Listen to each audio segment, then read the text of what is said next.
Wesley the crazy man, shut your mouth. Shut your mouth. Shut your mouth.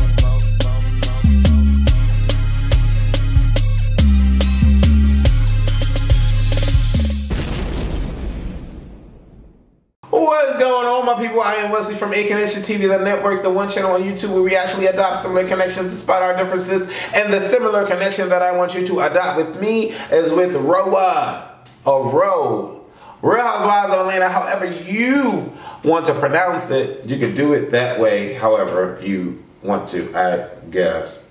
So we started this episode off with NaeNae and Cynthia explaining what happened at the masquerade. And how NaeNae is like, I'm so glad NaeNae wasn't there, because if NaeNae wasn't there,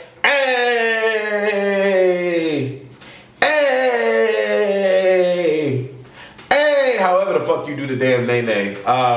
If NaeNae would have showed up, it would have been on and popping. I'm thinking to myself, NaeNae left 5 seasons ago because NaeNae got the new money and NaeNae hasn't been present. NaeNae hasn't been present since Kim left. And you know what? I wonder if Kim is sitting here watching these bros laughing at these bitches like, these bitches are dumb, like laughing at these bitches. I really wonder. It would be funny if Kim made an appearance and came back, but you know, now that this is an all black cast, it's kind of weird watching it, right? It's kind of weird, like there's no white girls. But anyway, I wonder if Sweetie is still the slave with, I wonder if she's still saying yes to massa. I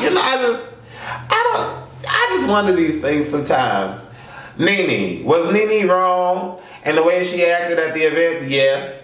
I think she was wrong with the way she reacted at the event. Did I get why she went to the event angry? Yep, and I said that in my last review. Kenya was trying to play. Kenya is not even, I'm not even gonna say she was trying. I'm gonna say she did play the field. It was a game of chess to Kenya, and Kenya said checkmate because NaeNae gave her everything that Kenya wanted. Now Kenya can sit here and be like, oh, it really was for NaeNae, but no, she was trying to put on a show. Okay, she was trying to put on a show, just like she's trying to put on with this damn Mexico trip, getting the couples to Mexico. I'm thinking to myself, I know I'm getting a little ahead, but I'm thinking to myself, is Kenya the new NaeNae? Because NaeNae was all like, oh, I don't understand why Peter even got involved. He was a bitch, and only the girls are supposed to argue, and this and that and the third. And I'm thinking to myself, no, y'all aren't girls. Y'all are supposed to be grown adults, grown women. So even still, like, no one should be really arguing in this. But then again, if they weren't arguing, we really wouldn't want to watch the show. And I get that, but still, it's like, what's right is right and what's wrong is wrong. Come to find out, though, that the charity that Kenya was supposedly trying to raise money for never received any money from this particular event, or at least that's the word on the street. That is the Kool-Aid and Ciroc, like Mona Simone would say.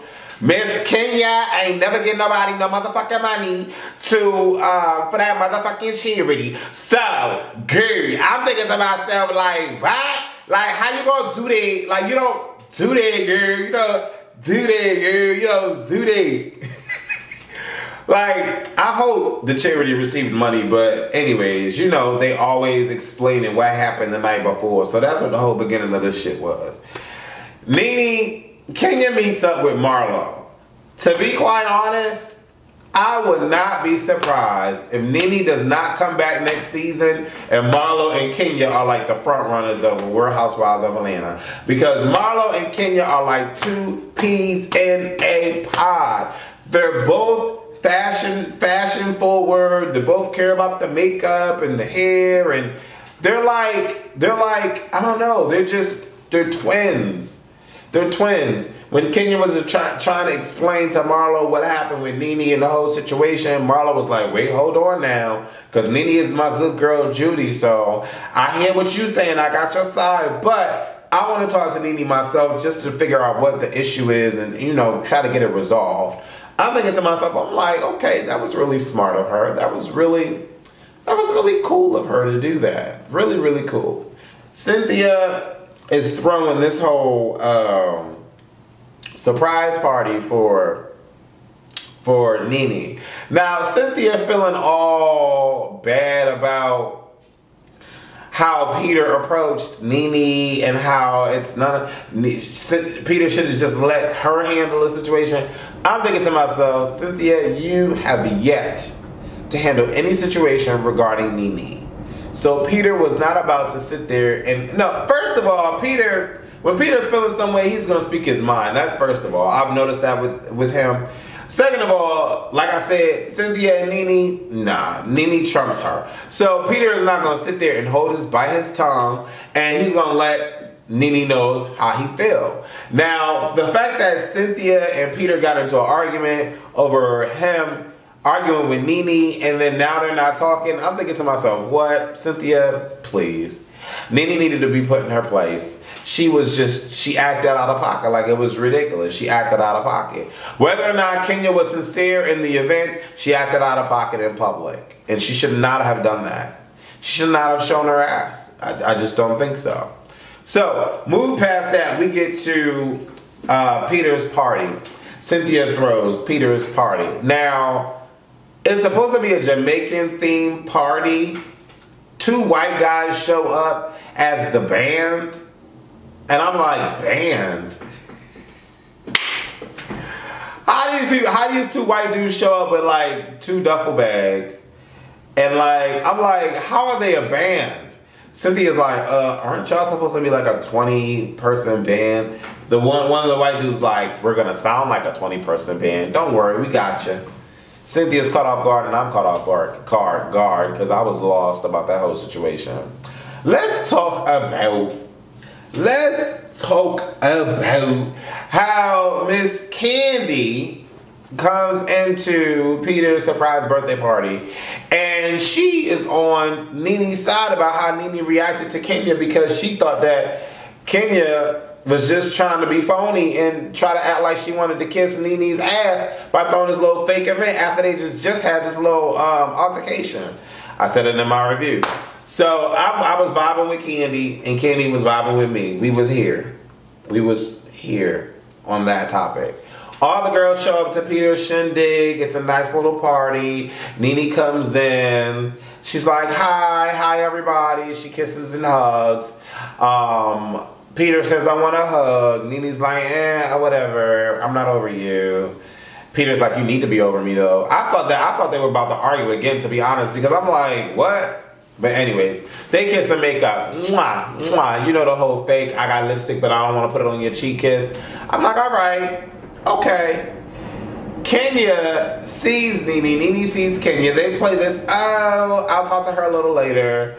Kenya walks by her and is like, hey, Miss Leaks, and walks by. I'm like, this bitch assness. Like, why are we doing this bitch shit? Like, how NaeNae gonna say, okay, I don't want to do this bitch shit, but then give me bitch assness? Like, I just don't get it. And then she gonna talk to the girls like, oh, who is that? Like, why are we playing these games?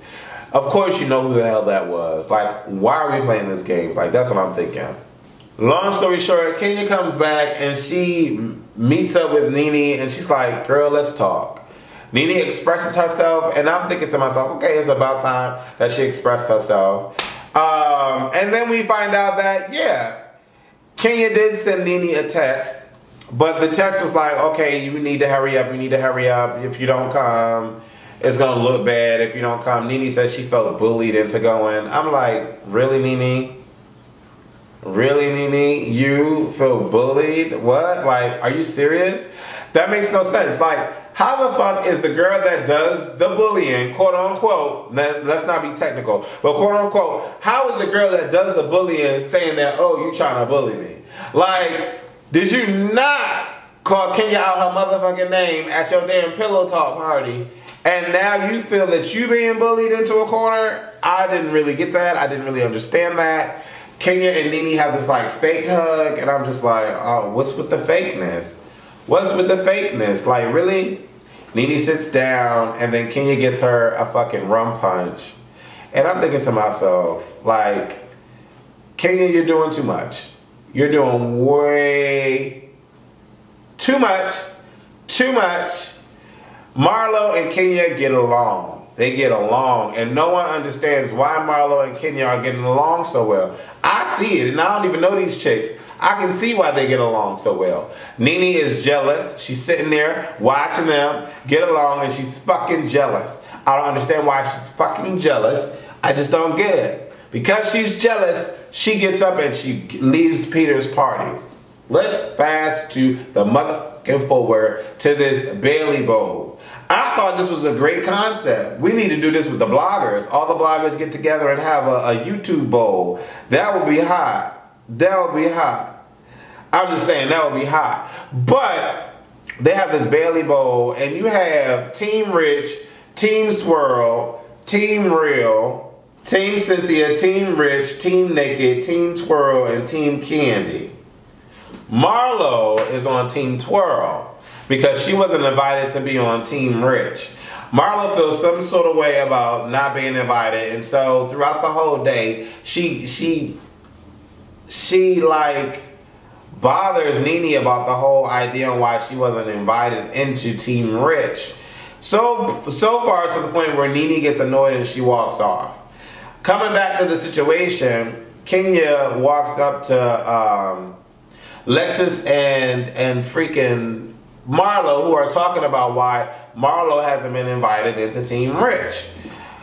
Marlo's like, well, don't feel no sort of way, Team Twirl, but you know, I'm just a little annoyed that I wasn't invited into my Team Rich when it's my original family. Mind you, NaeNae invited all the bridesmaids to be in her team, but Marlo wasn't invited. So I'm thinking to myself, all right, NaeNae trying to be funny. NaeNae trying to be funny. Kenya's like, girl, forget that. Let's go find NaeNae. So they run up to NaeNae. NaeNae all of a sudden, bitch, don't fucking try me. Get the fuck out of my face. I'm like, ooh.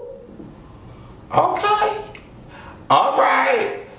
Kenya's like, what? What's going on? I don't understand what's happening. I'm thinking to myself, Kenya, use a fucking lie. You already know what's happening. You already know what's going down. And you're happy to see it go down, Kenya. Why you acting like you don't know what's up, Kenya? Stop it, Kenya. She's just like, oh my God. I really hope that NaeNae is not jealous of my relationship with Marlo. I mean, how old are we?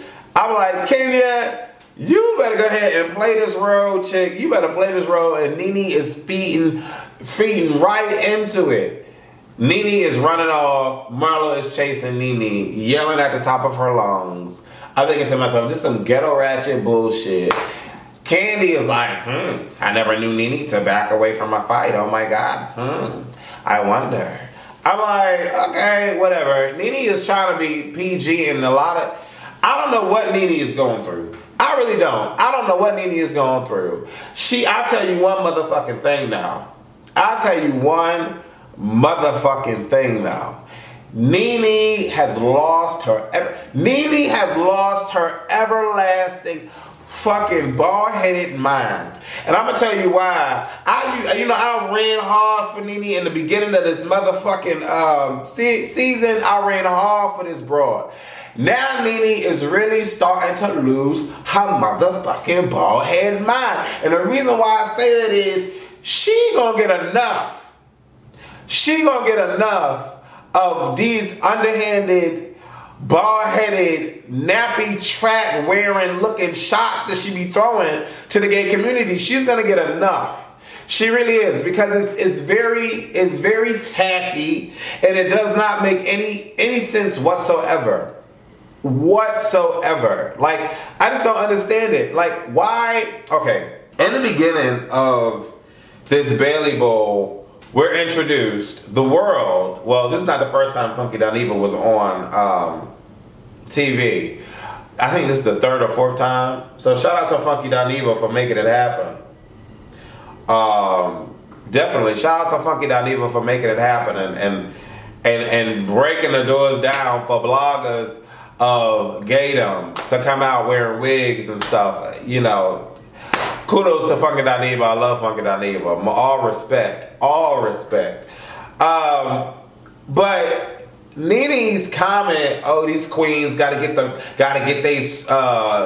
play the game right or referee right and they stop being queens. I'm thinking to myself, this girl, I'm like, did Greg have an affair with a man or something? Is Greg on the DL or something? Because where's all this animosity coming from NaeNae towards the gays? I just don't get it.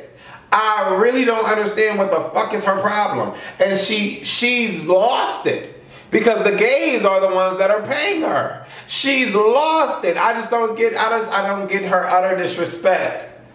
And I will never get it. I will never get it. I look at NaeNae completely different now. I do. I look at her different now. I never once for a second thought that Marlo was all team gay either after that comment that she made when she was fighting Sheree. I never got over that either. So when I look at Marlo, I'm just like, whatever. Whatever. Obviously, we already know Kenya is down with the gays. I mean, she loves her some Brandon. She loves her some Lawrence.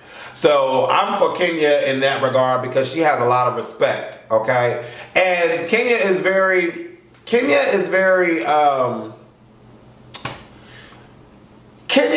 cool on that playing field, okay? When it comes to respect and being cool and people's rights and, you know, what's wrong is wrong and what's right is right, I think Kenya is right there with that balance. NaeNae, I don't know what the fuck is wrong with her. And NaeNae running away from Marlo and Marlo acting all crazy, talking about, oh, I was your friend first. Was you jealous of Kenya? You jealous of Kenya? Just because you think I'm about to put Kenya on? I don't know if Kenya caught that underhanded shade. But if I was Kenya, I would have been like, no, boo-boo, you're not about to put me on. Look at me and look at you. Like, Marlo was really underhanded shading Kenya. Kenya didn't even catch the case. She didn't catch it. She let that ball fly right over her fucking head. I'm thinking to myself, no God. Not I. We move past that. I just want to acknowledge Kenya for 1 second. When Kenya was in her house, planning this Mexico trip, which by the way is just all sorts of crazy to me. But she was planning this Mexico trip and Lawrence walks in. Kenya was freaking beautiful. Kenya was beautiful in this scene with that purple blouse, with the purple skirt, shorts, whatever that was. The hair was laid, the makeup wasn't gaudy, the earrings were right. That scene with Lawrence was the best I have seen any. Well, then again, Cynthia with the crinkle curl wig and her post-confessional, she looks flawless. But Kenya was a dime. This was the best look I've seen all these girls look in all of the season. Like, this top 3. Kenya was fucking gorgeous in this scene with Lawrence. She ends up talking Lawrence into coming on this trip with the Mexico with the couples. Lawrence is like, well, what's going on with Apollo? Is he going? Kenya was like, well, yeah, that's why I want you to come with me. Lawrence is like, child, I ain't worried about this girl. Let this girl get flippy. I'm like, all right, Miss Lawrence, you better go ahead and bring your Giuseppe heels to do some damage. I don't know about y'all, but Real Housewives of Atlanta is just filled with drama. And Kenya is taking over NaeNae's roles, playing in these trips and shit to Mexico, couples retreat. And I'm thinking to myself, why is Phaedra letting Apollo go on this trip when Kenya is playing this motherfucking trip? Why? And then why is Greg and Pete about to get into it? Greg like, don't let me kill you, son. Don't let me kill you. I think this shit's gonna be off the hook. These dudes is fighting like a bunch of bitches. These dudes is fighting like queens. Like the fucking queens that NaeNae keep calling the gays. That's what these straight dudes is doing. And I'm thinking to myself, NaeNae, you need to check your motherfucking husband because he acting like a goddamn queen. NaeNae need to backtrack on all that shit that she's talking because we the one giving her motherfucking check. That's all I'm saying. That's all I'm saying. She need to spend more time finding jobs, fixing her wigs before she check anybody that's anybody's gay or try to check somebody's sexual orientation. She really needs to think twice, think 3 times, think 50, think 6 times since we're in the 6th season. I don't get where NaeNae's coming from. Y'all let me know where NaeNae's coming from. Do you think that she's gonna be the next Kim Zolciak? Things are gonna get crazy in the Mexico trip between Peter and fucking Greg. Y'all let me know what y'all think about this shit. NaeNae, catch a case, all right? Kenya, you keep playing these broads. Portia, why is Cordell even on screen right now? Why is Cordell even on screen? We already know. We already know Cordell. I already know. I heard the tea. I got the tea. I got the scoop, Cordell. You and your mans, okay? At the Jersey airport, okay? What? Don't let me air it out. At the end of the day, we already know Cordell is And now he gonna be going out with one of the Braxtons just to smooth shit over. What? All I gotta say is Jersey airport. Surfboard, airport. Anyways, I'm Wesley from ACONNECTIONTV, the network. Definitely share this video on Twitter and Facebook. And subscribe to ACONNECTIONTV. Deuces.